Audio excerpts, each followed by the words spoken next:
सीताराम नमः पार्वती पतये हर हर महादेव। आज की इस धर्म संसद में अध्यक्ष के रूप में विराजमान परम श्रद्धेय निम्बार्क पीठाधीश्वर श्रीमद् जगद्गुरु निम्बार्काचार्य पूज्य स्वामी श्री श्याम शरण देवाचार्य जी महाराज और पूज्य आचार्य चरण के पार्श्व में विराजमान अयोध्यास्थ कोसले सदन पीठाधीश्वर श्रीमद् जगद्गुरु रामानुजाचार्य स्वामी श्री वासुदेवाचार्य जी महाराज एवं इस धर्म संसद का आयोजन जिनके नेतृत्व में, जिनकी प्रेरणा से हो रहा है, शांति दूत हमारे श्री देवकी नंदन ठाकुर जी, अन्यान्य मंच पर विराजमान सभी संत चरण, भारत की महान विभूतियाँ और दूर दूर से इस आस्था के महासंगम में डुबकी लगाने के लिए आए हुए सभी श्रद्धालु बंधुओं, सनातन धर्मावलंबियों, माताओं एवं बहनों, सज्जनों, जैसा कि आप सभी लोगों को विदित है कि सनातन धर्म बोर्ड की मांग के लिए नवंबर में ही इस बात को हमारे श्री देवकी नंदन ठाकुर जी ने उठाया और समाज के बीच में सोचने के लिए एक बिंदु दिया कि हम सनातनियों को भी इस बात की मांग करनी चाहिए कि हमारा भी कोई बोर्ड हो, जिस बोर्ड के नेतृत्व में, जिसके संरक्षण में, जिसके मार्गदर्शन में हमारा सनातन धर्म व्यवस्थित और सुरक्षित रहे। इस उद्देश्य से पूज्य महाराज श्री ने जो बात प्रस्तुत की है और उस विषय को लेकर आज जनमानस एक होकर, सर्वमत होकर समर्थन कर रहा है और ये अपार भीड़ देख करके मुझे लगता है कि निश्चित रूप से शीघ्रातिशीघ्र हम अपनी इस योजना में, इस कार्य में सफल होंगे और हमें सफलता प्राप्त होगी। सनातन धर्म के बोर्ड की जो बात है, वो बोर्ड कोई सरकारी बोर्ड नहीं होना चाहिए। अगर सनातन धर्म का कोई सरकारी बोर्ड बना तो फिर उस बोर्ड का भी कोई मतलब नहीं होगा। इसलिए जो सनातन बोर्ड बने, उस बोर्ड के सदस्य कौन हो?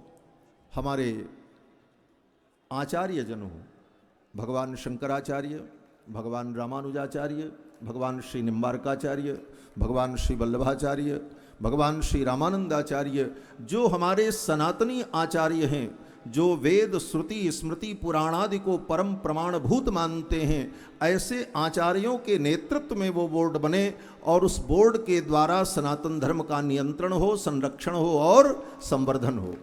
तभी हम अपने उद्देश्य की प्राप्ति कर पाएंगे। आज विधर्मियों के द्वारा, वक्फ बोर्ड के द्वारा जो भारत की संपत्ति को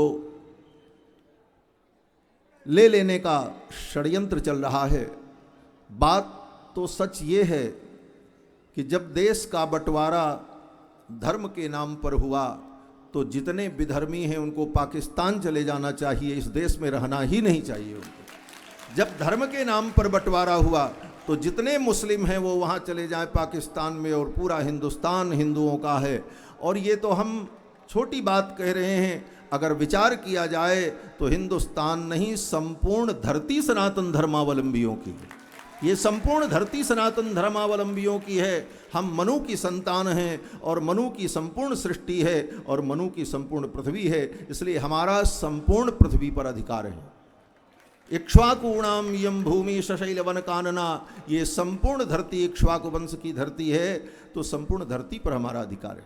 लेकिन फिर भी हमने अपना अधिकार छोड़ रखा है कि आप भी जियो, खाओ और बने रहो।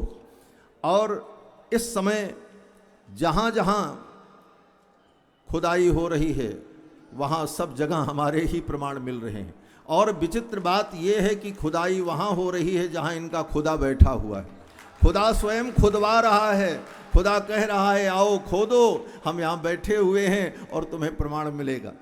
तो जहाँ जहाँ खुदा वहीं खुदा, और जहाँ नहीं खुदा वहाँ अभी खुदेगा और आगे बात बढ़ेगी और बात बहुत बड़ी होगी। इसलिए आप सभी लोगों से हम यही प्रार्थना करते हैं, आप सभी लोगों से हम यही निवेदन करते हैं कि हमारे परम श्रद्धेय श्री देवकी नंदन ठाकुर जी ने जो ये बीड़ा उठाया है इस सनातन धर्म बोर्ड का, इसको हम पूर्ण करके छोड़ें और जब तक सनातन बोर्ड बन न जाए तब तक हम इस आंदोलन को, इस प्रक्रिया को बंद न करें, तभी हमारे सनातन धर्म का मंगल और अभ्युदय होगा। इन्हीं शब्दों के साथ सभी संतों के चरणों में प्रणाम करते हुए मैं अपनी वाणी को विराम देता हूँ। जय श्री राम।